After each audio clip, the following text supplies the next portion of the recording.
Do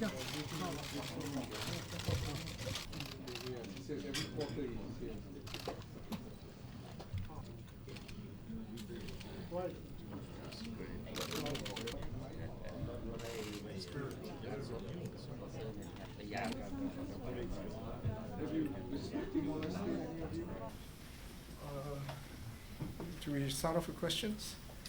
And the general sense is that the security risks have obviously gone up.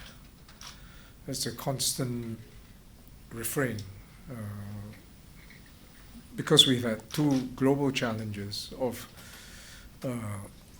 epochal, once-in-a-century events, the COVID pandemic and Ukraine coming on one on top of the other. And that's causing inflationary pressures, supply shocks, and the greatest impact will be on just food essentials, and the poor will suffer because they won't get access or affordability to essentials. Those are the consequences and the aftershocks, but the primary events, more particularly Ukraine, there was significant discussion on it. Hard realization on what a continued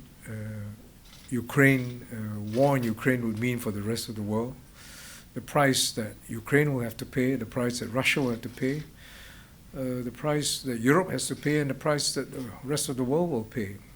But on the other side, what it means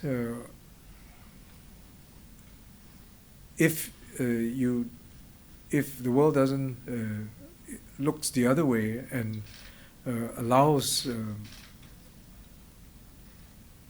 aggression, allows violation of UN charters to proceed, what kind of world it will evolve into. So there were difficult issues, but I would say that the ministers didn't shy from them. We spoke candidly.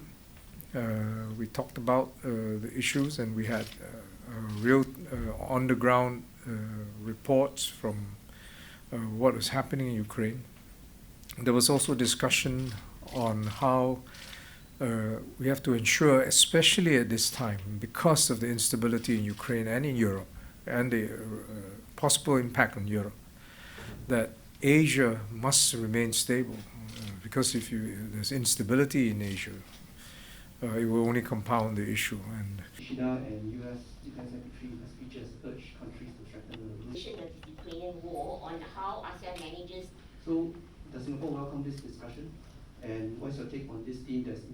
We talked about how we could